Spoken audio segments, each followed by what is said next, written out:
The Lotus Sutra. Sadharma Pundarika Sutra. Translated by Burton Watson. Nichiren.info. Chapter 10. The Teacher of the Law. At that time the world-honored one addressed Bodhisattva Medicine King. And through him the 80,000 great men, saying, Medicine King, do you see in this great assembly the immeasurable number of heavenly beings?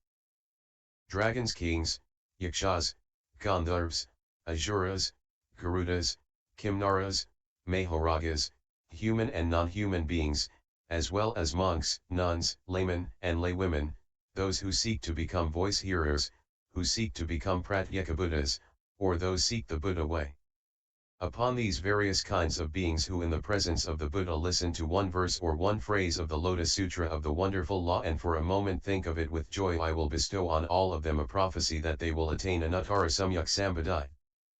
The Buddha said to Medicine King, in addition, if after the thus come one has passed into extinction there should be someone who listens to the Lotus Sutra of the wonderful law, even one verse or one phrase, and for a moment thinks of it with joy, I will likewise bestow on him a prophecy that he will attain Anuttara Samyak Sambadhi. Again, if there are persons who embrace, read, recite, expound, and copy the Lotus Sutra of the wonderful law, even only one verse, and look upon this sutra with the same reverence as they would the Buddha, presenting various offerings of flowers, incense, necklaces, powdered incense, paste incense, incense for burning, silken canopies, streamers and banners, clothing and music, and pressing their palms together in reverence, then, Medicine King, you should understand million Buddhas that such person have already offered alms to 100,000 million Buddhas and in the place of the Buddhas have fulfilled their great vow, and because they take pity on living beings they have been born in this human world.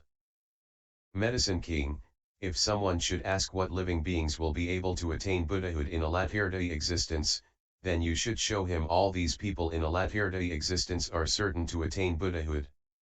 Why?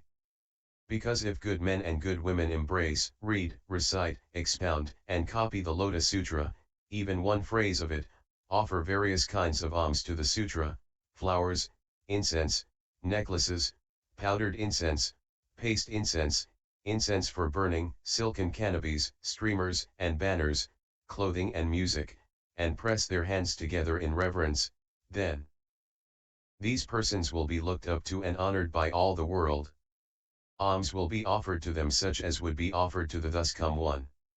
You should understand that these persons are great bodhisattvas who have succeeded in attaining Anuttara Samyak Sambadhi. Pitying living beings, they have vowed to be born among them where they may broadly expound and make distinctions regarding the Lotus Sutra of the wonderful law. How much more so is this true, then, of those who embrace the entire sutra and offer various types of alms to it. Medicine King, you should understand that these persons voluntarily relinquish the reward due for their pure deeds and, in the time after I have passed into extinction, because they pity living beings, they are born in this evil world so they may broadly expound this sutra. If one of these good men or good women in the time after I have passed into extinction is able to secretly expound the Lotus Sutra to one person, even one phrase of it, then you should know that he or she is the envoy of the thus come one. He has been dispatched bf the thus come one and carries out the thus come one's work. And how much more so those who in the midst of the great assembly broadly expound the sutra for others. Medicine King, if there should be an evil person who, his mind destitute of goodness, should for the space of a kalpa appear in the presence of the Buddha and constantly curse and revile the Buddha, that person's offense would still be rather light. But if there were a person who spoke only one evil word to curse or defame the laypersons or monks or nuns who read and recite the Lotus Sutra, then his offense would be very grave. Medicine King, these persons who read and recite the Lotus Sutra, you should understand that these persons adorn themselves with the adornments of the Buddhas. They are borne upon the shoulders of the thus come one. Wherever they may go, one should greet them with bows, with palms pressed single-mindedly together, with reverence and alms, with respect and praise, flowers, incense, necklaces, powdered incense, paste incense, incense for burning, silken canopies, streamers and banners, clothing, delicacies and the making of music. The finest alms that can be offered to a person should be offered to them. Heavenly treasures should be scattered over them, the treasure hoards of heaven should be given them as gifts. Why do I say this? Because these persons delight in expounding the law. And if one listens to them for even a moment, he will immediately attain the ultimate anuttara samyak sambadhi. In that time the world-honored one, wishing to state his meaning once more, spoke in verse form, saying, if you wish to abide in the Buddha way, and successfully gain the wisdom that comes of itself, you should be constantly diligent in offering alms to those who embrace the Lotus Sutra.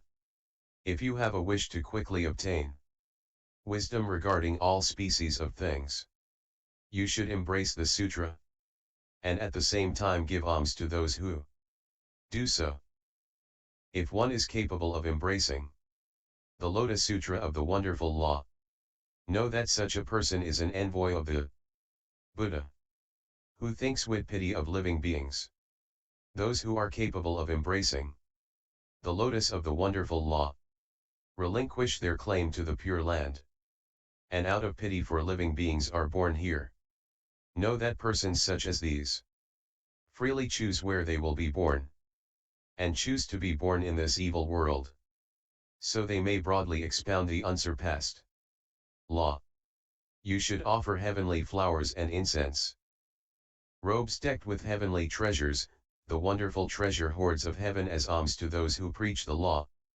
In the evil world following my extinction, if there are those who can embrace the sutra, you should press your palms together in reverence and offer alms to them as you would to the world-honored one. The choicest delicacies, all that is sweet and tasty, along with various types of clothing you should offer as alms to these Buddha sons in hopes you may hear a moment of their preaching.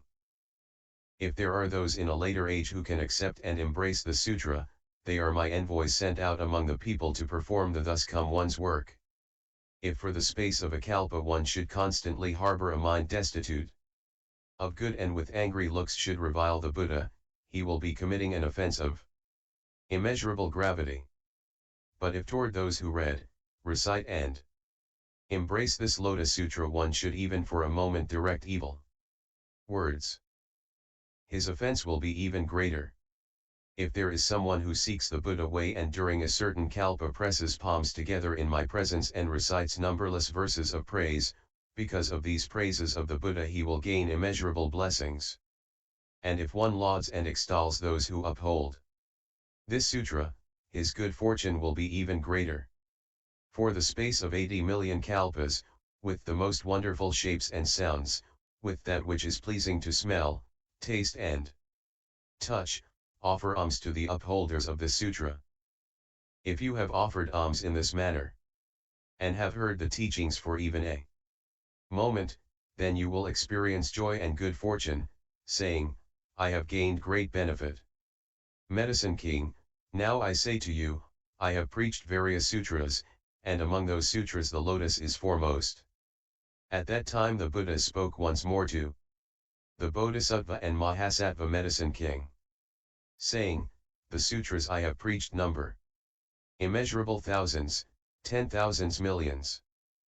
Among the sutras I have preached, now preach, and will preach, this Lotus Sutra is the most difficult to believe and the most difficult to understand.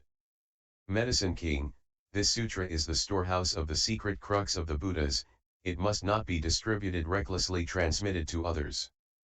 It has been guarded by the Buddhas, the world-honored ones, and from times past until now has never been openly expounded, and since hatred and jealousy toward the sutra abound even when the thus come one is in the world, how much more will this be so after his passing? Medicine King, you should know that after the thus come one has entered extinction, if there are those who can copy, uphold, read, and recite this sutra, offer alms to it and expound it for others, then the thus come one will cover them with his robe, and they will also be protected and kept in mind by the Buddhas who are now present in other regions. Such persons possess the power of great faith, the power of aspiration, the power of good roots. You should know that such persons lodge in the same place as the thus come one. and the thus come one pats them on the head with his hand. Medicine King, in any place whatsoever where the sutra is preached, where it is read, where it is recited, where it is copied, or where a roll of it exists, in all such places there should be erected towers made of the 7 kinds of gems, and they should be made very high and broad and well adorned. There is no need to enshrine the relics of the Buddha there. Why? Because in such towers the entire body of the thus come one is already present. All kinds of flowers, incense, necklaces, silken canopies, streamers and banners, music and hymns should be offered as alms to these towers. And they should be accorded reverence, honor and praise.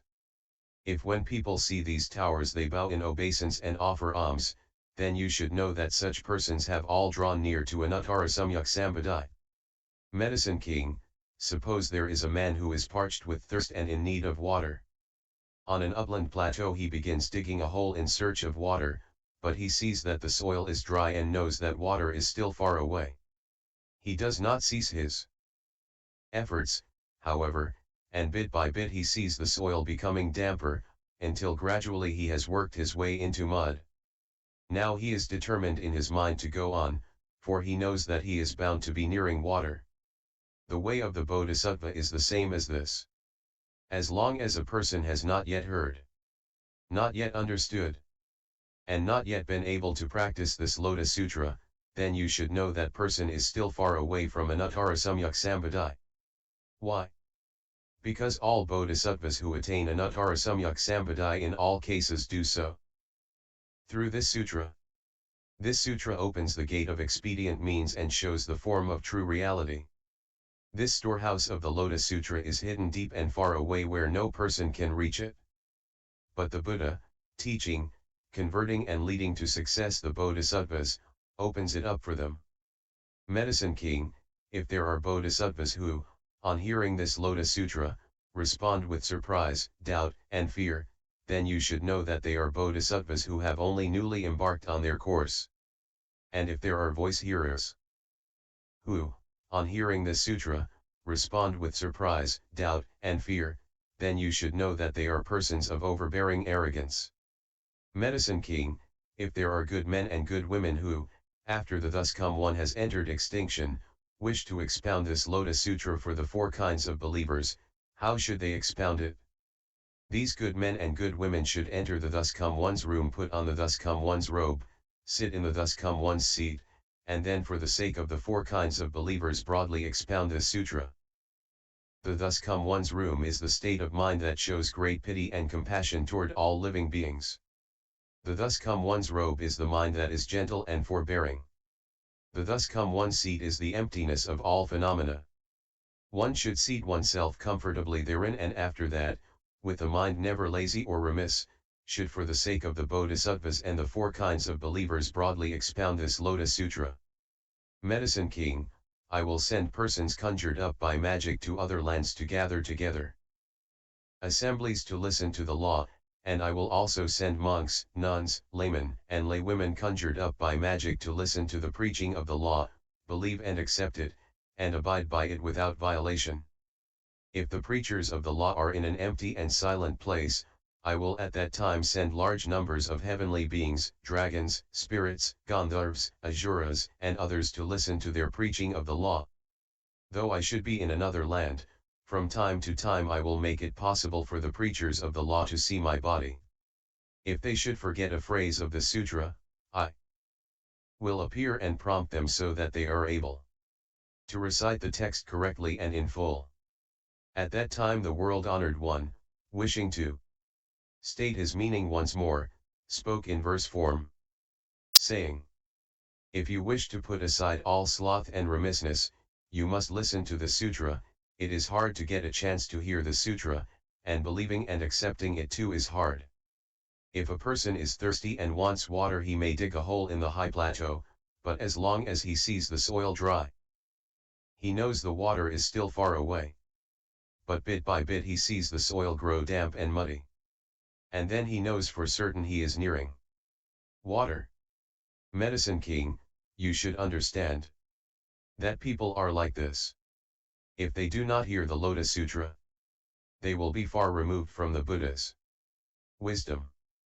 But if they hear this profound sutra, which defines the law of the voice hearer, if they hear this king of the sutras, and afterward carefully ponder it, then you should know such persons are close to the wisdom of the Buddha.